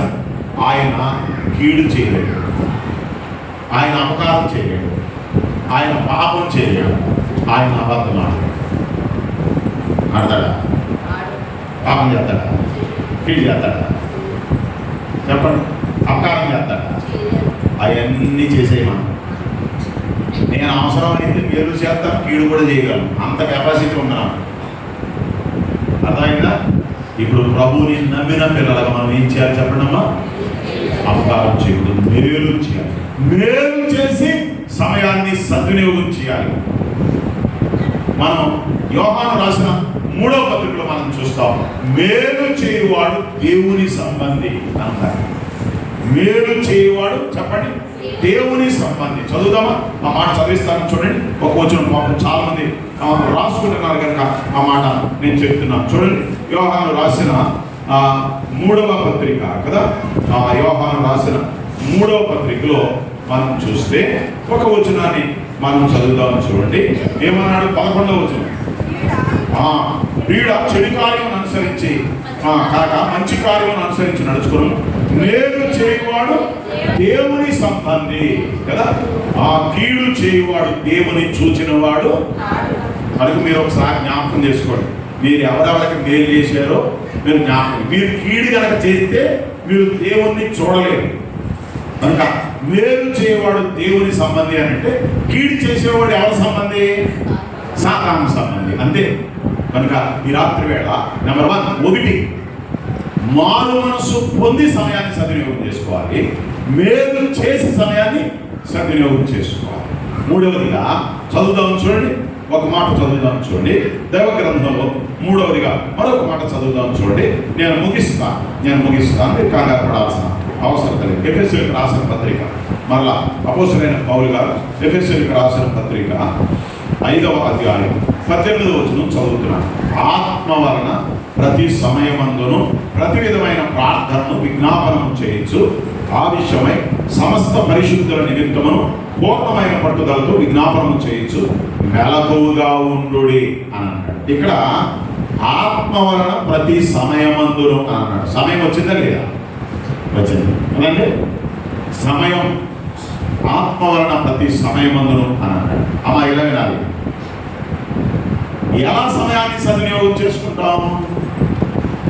ప్రార్థన చేసి సమయాన్ని సద్వినియోగం చేసుకోవాలి. ఇక్కడ ఆత్మ వలన ప్రతి సమయమందును ప్రతి విధమైన ప్రార్థనను విజ్ఞాపనము చేయొచ్చు అని అన్నాడు. అమ్మా సమయమును సద్వినియోగం చేసుకున్నట ఎలాగునా? మారు మనసు ఉంది, సమయాన్ని సద్వినియోగం చేసుకోవాలి. చెప్పండి. మేలు చేసి సమయాన్ని సద్వినియోగం చేసుకోవాలి. ఎవరికి మేలు చేయాలి? అందరికీ. ఎవరికి మేలు చేయాలి? క్రైస్తవ కుటుంబానికి. ఎవరికి మేలు చేయాలి? సంఘానికి మేలు చేయాలి. ఇప్పుడు చూడండి 3వదిగా ఎలాగ సమయాన్ని సద్వినియోగం చేసుకోవాలి? ప్రార్థన చేసి సమయాన్ని సద్వినియోగం చేసుకోవాలి. ప్రార్థించుట. దావీదు 55వ కీర్తన 17వ వచనంలో అన్నాడు, సాయంకాలం మధ్యాహ్నం ఉదయమున నేను ఆయనకు ప్రార్థన చేస్తానన్నాడు. ఇలా దావీదు దినానికి ముమ్మారు ప్రార్థన చేసేవాడు. దానియేలు దినానికి ముమ్మారు ప్రార్థన చేసేవాడు. కీర్తనాకారుడు 119వ కీర్తనలో దినానికి 7 మార్లు నేను నిన్ను స్తుతించుచున్నాను అన్నాడు. ఇప్పుడు చూడండి, నా వైపు చూడండి. దావీదు ఎవరు? రాజు, ఇశ్రాయేలీయులకు రాజు. రోజుకి ఎన్నిసార్లు ప్రార్థన చేసేవాడు? 3 మార్లు. దానియేలు ఎవరు? ప్రధాని, కదండి. దినానికి ఎన్నిసార్లు ప్రార్థన చేసేవాడు? 3 సార్లు. మనమేమో చక్రవర్తులు, అందుకని మనకు అసలు ఖాళీ ఉండదు. మాట్లాడరా? రాజులకే, ప్రధానులకే కదా దేవుడు వారికి ఇచ్చినటువంటి సమయాన్ని దినానికి 3 మార్లు, దినానికి 7 మార్లు చెప్పండి ప్రార్థన చేసి సద్వినియోగం చేసుకుంటూ ఉంటుంటే చెప్పండి మనకి దేవుడు 24 గంటలు ఇస్తే ఎలా అయినా కనీసం చెప్పండి 1 గంట అయినా ప్రార్థన చేస్తున్నామా? చెప్పాలి, ఇప్పుడు చెప్పాలి. 1 గంట అంటే ఎలా అయినా ఇది ఉందో చూసారా? ఇది ఇది చాలా డేంజరస్ అమ్మా. ఇది ఆటం బాంబు, ఇది డైనమైట్, ఇది కదా. ఇంక అంతసేపు దీన్ని లాగే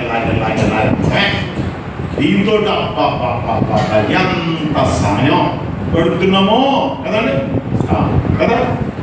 వాట్సాప్లు అంటారు, ఇన్స్టాగ్రామ్లు అంటారు చెప్పండి, జబర్దస్తులు అంటారు కదండి.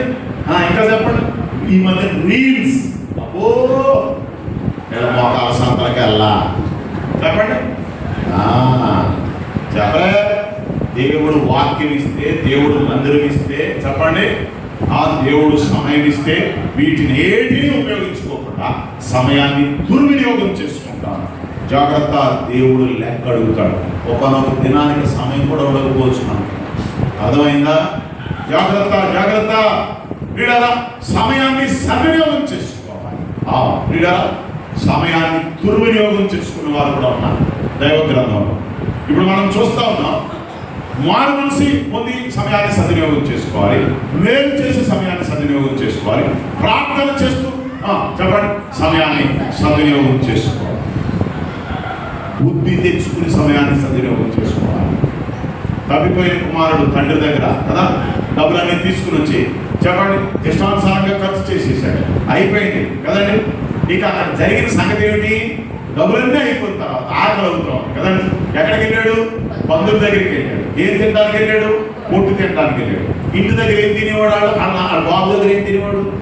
చెప్పండి, బాబు దగ్గర మనం అంటాం కదా, మీరు అంటారా? లేకపోతే నాన్నగారు అని అంటారా? నాన్నగారు దగ్గర ఏం తిన్నారు? తండ్రి గారి దగ్గర ఏం తిన్నారు? ఫలం తిన్నాడు. ఇప్పుడు ఏం తినడానికి ఇష్టపడుతున్నాడు? పొట్టు తినడానికి. చెప్పండి, మీరు చెప్పండి అమ్మా, ఫలావ్ కావాలా పొట్టు కావాలా? చెప్పండి మరి చెప్పండి. అక్కడేమో ప్యాలెస్ ఉంది, ఇక్కడేమో పందులు ఉన్నాయి. సరే, ఎంత తేడా! దేవుడికి దూరం అయిపోతే అలా అయిపోతుంది పరిస్థితి. తండ్రి అయిన దేవుడు, పరమ తండ్రి, మన ప్రభువైన యేసుక్రీస్తు నిత్యుడగు తండ్రి, ఆయనకి దూరం అయితే వెళ్ళాలి, పొట్టు దగ్గరకు రావాలి. కానీ ఒక గొప్ప సంగతి ఏంటో తెలుసా? వెళ్ళాలి, అక్కడ జ్ఞాపకానికి వచ్చింది కదా, నా తండ్రి దగ్గర చెప్పండి ఎంతో మంది కూలి వాళ్ళకి ఏం దొరుకుతుంది? అన్నం దొరుకుతుంది. కనుక నేను లేచి నా తండ్రి దగ్గరికి వెళ్తానని అనుకున్నాడు. సమయాన్ని సద్వినియోగం చేసుకున్నాడు. అనుకున్నదే తడవక చెప్పండి వెంటనే బయలుదేరి ఎక్కడికి వచ్చాడు చెప్పండి. అంటే అక్కడ ఏం రాయబడింది తెలుసా? అయితే అతనికి బుద్ధి వచ్చినప్పుడు అని అన్నాడు. ఏమొచ్చిందంట? అది దేవుడు మనకు సమయం ఇచ్చినప్పుడు బుద్ధి తెచ్చుకోవాలి. అర్థమైందండి? దేవుడు మనకు సమయం ఇచ్చినప్పుడు బుద్ధి తెచ్చుకోవాలి. బుద్ధి వచ్చినప్పుడు అని అన్నాడు. మీరు చాలా మంది ఇంగ్లీష్ చదువుకుంటారు కదా, ఇంగ్లీష్ బైబిల్ ఎలా ఉందో తెలుసా? When he came to senses అని మాట్లాడు. When he came to senses అంటే సెన్స్లో కాకుండా బతికేటప్పుడు సెన్స్ కదండి. ఇప్పుడు సెన్స్లోకి వచ్చాడు కదా. అప్పుడేమో డబ్బు మత్తు కదండి, పాపము మత్తు కదండి, సెన్స్ లేకుండా చేసింది. మొత్తం అంతా దిగిన తర్వాత చెప్పండి అప్పుడు ఇల్లు వెతుక్కుంటూ వస్తూ ఉంటాడు కదండి. ఎవరు? బాగా తాగి తాగి తాగి రోడ్డు మీద పడిపోయి డ్రైనేజ్లో పడిపోయిన తర్వాత తెల్లారి లేచి ఆ బట్టలతో వస్తూ ఉంటాడు. అవునా? వీడు కూడా అలాగే ఇలాగనాలి. ఆడికి బుద్ధి వచ్చినప్పుడు తండ్రి అయిన దేవుని దగ్గరికి వచ్చాడు. ప్రియ సోదరి సోదరులారా, ఈ రాత్రి మీరు ఆలోచించారు. దైవ గ్రంథంలో రాయబడినటువంటి మాటలు మనం గమనిస్తాం. చాలా సంగతులు ఉన్నాయి, ఇంకా ఏదైనా సంగతులు చెప్పగలను, కానీ సమయం అయిపోయింది కనుక మిమ్మల్ని విసిగించడానికి నేను ఇష్టపడలేదు కనుక ఇప్పటికే గంట అయింది కనుక నేను ముగిస్తా ఉన్నాను. వెళ్ళాలి దినములు చెడ్డవి కనుక అమ్మా సమయమును పోనీయక సద్వినియోగం చేసుకుని అజ్ఞానుల వరే కనుక జ్ఞానుల వలె నడుచుకున్నట్టు జాగ్రత్తగా చూచుకోండి అని అన్నాడు. 3 దినాల సమయం ఇచ్చాడు కదండి. ఈ ఆఖరి రాత్రుల్లో చక్కని సమయాన్ని ఇచ్చాడు కదండి. ఎలా సద్వినియోగం చేసుకోవాలి చెప్పండి. నెంబర్ 1 మారు మనసు ఉంది సమయాన్ని సద్వినియోగం చేసుకోవాలి. రెండవదిగా మేలు చేసే సమయాన్ని సద్వినియోగం చేసుకోవాలి. మూడవది ప్రార్థన చేసే సమయాన్ని సద్వినియోగం చేసుకోవాలి. నాలుగవదిగా బుద్ధి తెచ్చుకునే సమయాన్ని సద్వినియోగం చేసుకోవాలి. చెప్పండి. ఇప్పుడు దేవుని రాకడ కొరకై మనం ఎదురు చూస్తూ సమయాన్ని సద్వినియోగం చేసుకోవాలి. ఆయన రాబోతా ఉన్నాడు కదా. ఆయన వచ్చే సమయానికి నువ్వు మారు మనసు పొందాల్సిన అవసరం. కాబట్టి సోదరుడా సోదరి, మారు మనసు పొందావా? రక్షించబడ్డావా? ప్రభు నీకు ఇచ్చిన సమయాన్ని సద్వినియోగం చేసుకున్నావా? ఆలోచన చేయి. బందిపోటు దొంగ తనకి ఇవ్వబడిన సమయాన్ని సద్వినియోగం చేసుకుని పరదేశం వెళ్ళిపోయాడు. సొంకరి తనకి ఇవ్వబడిన సమయాన్ని సద్వినియోగం చేసుకుని నీతిమంతుడిగా మార్చబడ్డాడు. జక్కయ్య తనకి ఇవ్వబడినటువంటి సమయాన్ని సద్వినియోగం చేసుకుని పవిత్రుడిగా మార్చబడ్డాడు. యేసు ప్రభు శిష్యులు తనకి ఇవ్వబడినటువంటి సమయాన్ని సద్వినియోగం చేసుకుని యేసు ప్రభు శిష్యులుగా, యేసు ప్రభుని అనుసరించిన వారుగా భూలోకాన్ని సువార్త చేత తలకిందులు చేసినటువంటి వ్యక్తులుగా మార్చబడ్డారు. ప్రభు నీకు ఇచ్చిన ఈ సమయాన్ని ఈ రాత్రి వేళ నువ్వు సద్వినియోగం చేసుకోవాలి. ఇంకా మారు మనసు పొందకపోతే, ఇంకా రక్షించబడకపోతే నీ బాల్య దినమనేది సృష్టికర్తని స్మరణకు తెచ్చుకొని ప్రభు నీతో మాట్లాడాడు. కనుక ప్రభువుని నమ్ముకోవలసిన అవసరం. ఇంకా ప్రభువుని నమ్మలేదా? లేదు. ఆయన మనకి సమయం ఇస్తున్నటువంటి దేవుడు. అర్థమైనా? ఆయన మనకి మేలు చేస్తున్న దేవుడు. ఆయన మన కొరకు విజ్ఞాపనం చేస్తున్న దేవుడు. అర్థమైందండి? ఆయన మనకి సమయాన్ని ఇస్తా ఉన్నాడు. బాబు బాబు నీకు ఇవ్వబడే సమయం అత్యంత ప్రాముఖ్యం. Time and tide none for waits అని అన్నారు. కాలము ఋతువులు దేని కొరకు ఆగో, ఎవరి కొరకు ఆగో. అర్థమైందా? టైమ్ ఈజ్ ప్రెషస్ అని అన్నారు. సమయము అమూల్యమైనది. 1 నిమిషం గడితే ఆ నిమిషాన్ని మరలా మనం తిరిగి తీసుకురాలి. ₹1 పోతే 10 కోట్లు సంపాదించవచ్చు. ₹1 పోతే 10 కోట్లు సంపాదించవచ్చు. ఎలా అన్నారు? 1 నిమిషం పోతే ఆ నిమిషాన్ని మరలా వెనక్కి తీసుకుని దేవుడు ఎంత సమయాన్ని ఇచ్చాడు, నువ్వు ఎంత సమయాన్ని వ్యక్తం చేసుకున్నావు, ఎంత సమయాన్ని దుర్వినియోగం చేసుకున్నావు. నువ్వు సమయాన్ని దుర్వినియోగం చేసుకుంటే ఎలా అన్నారు? నువ్వు అజ్ఞానివి అని దైవ గ్రంథం తెలియజేస్తాం. అందుకనే అజ్ఞానుల వలె కాక జ్ఞానుల వలె నడుచుకోండి అన్నాడు. ఎవరైతే తనకెవరైన సమయాన్ని సద్వినియోగం చేసుకుంటారో వారు జ్ఞానం కలిగిన వారు. సమయాన్ని దుర్వినియోగం చేసుకున్నవారు ఎలాంటి వారు చెప్పండి? అజ్ఞానులు. కనుక సమయమును పోనీయక అజ్ఞానుల వలె కాక అన్నాడు. మత్తుల వలె కాక అన్నాడు. అక్కడే అవివేకుల వలె కాక అన్నాడు. ఆ పేరలు మీరు చదువుకొని ఇంటికి తర్వాత మరి ఎలా ఉండాలి కదా? వివేకుల వలె ఉండాలి. జ్ఞానం కలిగినటువంటి వ్యక్తులుగా ఉండాలి. సమయాన్ని సద్వినియోగం చేసుకునేటువంటి వ్యక్తులుగా నీవు నేను ఉండాలని దైవగ్రంథం పాడుతాను. అలా అయితే సమయాన్ని సద్వినియోగం చేసుకున్నావా? బాబు మారు మనసు పొందారా? రక్షించబడ్డారా? రక్షించబడిన మనం సంఘానికి మేలు చేస్తున్నామా? కుటుంబానికి మేలు చేస్తున్నామా? ఆయన సేవలో మనం కొనసాగుతా ఉన్నామా? రక్షించబడిన మనం ప్రభు మనకి ఇస్తున్నటువంటి సమయాన్ని సరైనటువంటి రీతిలో సద్వినియోగం చేసుకుంటున్నామా? ప్రార్థన చేసి సద్వినియోగం చేసుకుంటున్నామా? మారు మనసు పొందిన వారు మేలు చేసి ప్రార్థన చేసి బుద్ధి తెచ్చుకుని దేవుని రాకడ కొరకు ఎదురు చూస్తూ సమయాన్ని సద్వినియోగం చేసుకోవాలి. మారు మనసు పొందని వారు జక్కయ్య వలె, బందిపోటు దొంగ వలె, సొంకరి వలె, యేసు ప్రభు శిష్యుల వలె, ఆ తప్పిపోయిన కుమారుని వలె కాబట్టి బుద్ధి తెచ్చుకుని యేసు ప్రభు దగ్గరికి రావాలి. వస్తారా ప్రభు దగ్గరికి?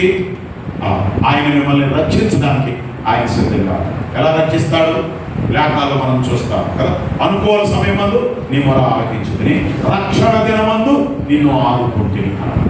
ఇదే రక్షణ దినం అని అన్నాడు. దేవుడు నేను రక్షించడానికి సిద్ధంగా ఉంటాడు. రక్షించబడతావా? మారు మనసు పొందావా? ఎలాగ ప్రభు రక్షణిస్తాడు మనందరికీ తెలుసు. యేసు ప్రభు అని నీ నోటితో ఒప్పుకొని దేవుడు ఆయన మృతుల్లో నుండి లేపినట్టు నీ హృదయం విశ్వసించినలా నువ్వు రక్షించబడతావు. రోమపత్రిక 10:9 మాట మనం చూస్తాం. రక్షణ ఎలా వస్తుంది? యేసు ప్రభువుని ఒప్పుకోవాలి. యేసు ప్రభువుని నీ నోటితో ఒప్పుకోవాలి. దేవుడు ఆయన మృతుల్లో నుండి లేపినట్టు నీ హృదయం విశ్వసించాలి. అప్పుడు నువ్వు రక్షించబడతావు. అర్థమైనా? ఏమని ఒప్పుకోవాలి?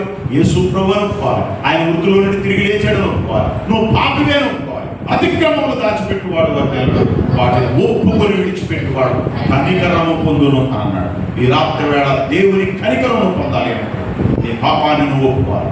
నీ అతిక్రమాలను విడిచిపెట్టాలి. యేసు ప్రభు దగ్గరికి రావాలి. మన పాపములను మనం ఒప్పుకుని ఎడల ఆయన నమ్మదగిన వాడు, నీతిమంతుడు కనుక మన పాపములను క్షమించి సమస్త దుర్నీతి నుండి మనల్ని పవిత్రులుగా చేస్తాడు. పాపా బాబు, ఈ పాపాలను ఒప్పుకునే రాత్రి ఇది. ఇదే రక్షణ దినం. ఇదే ఈ కుడికలికి ఆఖరి రాత్రి. ఈ రాత్రి వేళ ఆ యేసు ప్రభు దగ్గరికి వచ్చి ప్రభువునికి ఇచ్చిన సమయాన్ని సద్వినియోగం చేసుకుని మారు మనసు పొందు, పవిత్రుడు కావాలి, పరలోక భాగ్యానికి వారసుడు కావాలి, ప్రభు శిష్యుడుగా నువ్వు ఉండాలని దేవుడు కోరతావు. వస్తారా ప్రభు దగ్గరికి? తల ఉంచుదాం, కళ్ళు మూసుకుందాం, ప్రార్థన చేద్దాం. యేసు రక్తం ప్రతి పాపము నుండి మనల్ని పవిత్రులుగా చేస్తుంది. తల వచ్చండి, కళ్ళు మూసుకోనండి, చిన్న మాట ప్రార్థన చేయండి. నోరు తెరిచి ప్రభుతో ప్రార్థన చేయాలి. ప్రభు ఈ సమయం ఇచ్చాడు మనకి. బాబు, అన్న, అక్క, తమ్ముడు, ప్రభు నీకు ఇచ్చిన ఈ సమయాన్ని నువ్వు సద్వినియోగం చేసుకోవాలి. ఎంత చక్కని ఆ సమయాన్ని ప్రభు మనకి ఇచ్చాడు. ఈ 3 దినాల కూడికలు చక్కని సమయాన్ని ఇచ్చాడు.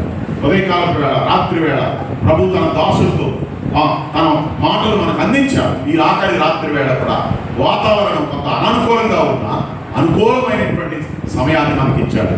వస్తావా ప్రభు దగ్గరికి? తలలు వచ్చి ప్రభుతో ఒక చిన్న మాట చెప్పండి. అయ్యా, నేను సమయాన్ని దుర్వినియోగం చేసుకున్నానయ్యా.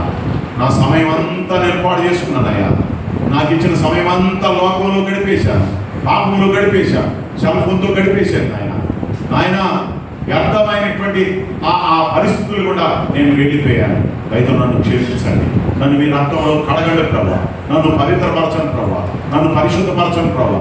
నన్ను సుంకరి వరే నీతివంతుడిగా చేయండి ప్రభా. ప్రతిపూట దొంగ వరే నాయన మీ పరలోక భాగ్యానికి వారసుడిగా చేయండి ప్రభా. నాయన మీ శిష్యుల వరే నేను కూడా మిమ్మల్ని అనుసరించే మీ శిష్యుడిగా, శిష్యురాలుగా నన్ను ఉంచు నాయన. చక్కయ్య వలె నన్ను పవిత్రుడుగా మార్చు, పవిత్రురాలుగా మార్చు నాయన అని నోరు తెరిచి ప్రభుతో నీకు ఇచ్చిన సమయాన్ని నువ్వు సద్వినియోగం చేసుకుంటే ప్రభు తప్పక నీకు సహాయం చేస్తాను. అమ్మా, మారు మనసు పొందావా? అయితే ప్రవహిస్తున్న సమయాన్ని ప్రార్థనలో గడుపు, దైవవాక్యం చదువుటంలో గడుపు, దేవుని రాకడ కొరకే ఎదురు చూస్తూ గడుపు, మేలు చేస్తూ గడుపు. అవునైనా ఆ సమయాన్ని అలా సద్వినియోగం చేయడానికి నాకు సహాయం దయచేయండి. ప్రభుత్వం చిన్న మాట చెప్పాలి. ప్రేమ కలిగిన తండ్రి, దయగలిగిన ప్రభా, మహోన్నతుడ, మహాగంగా, సర్వాధిగా, సర్వశక్తిమంతుడ, సకల ఆశీర్వాదాలకు కారణభూతుడైనటువంటి మాకు ఈ పరలోకపు తండ్రి మీకు స్తోత్రాలు చెల్లిస్తాను. ఎంతో ఖర్చు చేసి, ఎంతో కష్టించి, ఎంతో ప్రయాసతో 3 దినాల కూడికలలో ఈ బిడ్డలు ఎంతో సమయాన్ని వెచ్చించి ముందుకు కొనసాగుతూ వచ్చారు. మీకు స్తోత్రాలు. ఈ ఆఖరి రాత్రి వేళ కూడా చక్కని సమయాన్ని ఇచ్చారు. సమయోచితమైనటువంటి వర్తమానాన్ని కూడా మీరు మాకు అందించారు. ఆయన దినాలు పాడైపోయినాయి, చెడిపోయినాయి. అంత్య దినాల్లో, దుర్దినాలలో, చీకటి గల దినాల్లో, అపాయకరమైన దినాల్లో మేమున్నాం. బాబా, మా పరిస్థితులు ఎంత అనానుకూలంగా ఉన్నాయో మేము ఎరిగిన వాడు. అయితే సమయాన్ని మాకు అనుగ్రహించి దానిని సద్వినియోగం చేసుకోవాలని మీరు మాతో మాట్లాడుతూ వచ్చారు. ఎలా సమయాన్ని సద్వినియోగం చేసుకోవాలో మీరు మాకు తెలియజేశారు. నాయన, మీకు స్తోత్రాలు చెల్లిస్తూ ఉన్నాం. బాబా, ఈ మాటలు విన్నటువంటి వారు ఇదే మీకు అనుకూలమైన సమయం అని, ఇదే రక్షణ దినం, రక్షకుడైన మిమ్మల్ని అంగీకరించడానికి సహాయం చేయించారు. రక్షించబడిన మేము మీరు మాకు ఇస్తున్నటువంటి సమయాన్ని ప్రార్థన చేస్తూ, మేలు చేస్తూ, బుద్ధి తెలుసుకుంటూ, మీరు ఆకడ కొరకు ఎదురు చూస్తూ, మీ వాక్యాన్ని చదువుతూ మేము సమయాన్ని సద్వినియోగం చేసుకోవడానికి సహాయం చేయించారు. రాత్రి వేళ ఎంతోమంది ఆయన మరి మిమ్మల్ని అంగీకరించి వారికి ఇవ్వబడిన సమయాన్ని సద్వినియోగం చేసుకుని మీ పిల్లలుగా తీర్చిదిద్దబడడానికి ఇష్టపడ్డారు. వారందరినీ సమృద్ధిగా మీరు దీవించవలసిందిగా మనం చేస్తుంది. సర్వగణత మహిమ ప్రభావాన్ని మీకు ఆరోపిస్తుంది. మా ప్రభువును, మీ ప్రియకుమారుడు, మా రక్షకుడు, మా విమోచకుడైన యేసు ప్రభు వారి అమూల్యమైన నామములో మీకు వినయముగా స్తోత్రములు చెల్లించి ప్రార్థించి అడిగి వేడుకొంచున్నాం మా పరమ తండ్రి. ఆమేన్. ఇప్పుడు దేవుని ప్రేమ, కుమారుడైన యేసుక్రీస్తు ప్రభు వారి కృప, పరిశుద్ధాత్మ యొక్క అన్యోన్య సహవాసము, ఆదరణ, కాపుదల, భద్రత, క్షేమం ఇక్కడ కూడి ఉన్న మనకును, లోపల ఉన్న సకల పరిశుద్ధులు, ఈ కార్యక్రమాల్లో పాల్పంపులు పొందిన ప్రతి బిడ్డకు ఇప్పుడు ఎల్లప్పుడూ సదాకాలము తోడయుండి కాచి కాపాడి సంరక్షించి నడిపించును కాదు. ఆమేన్.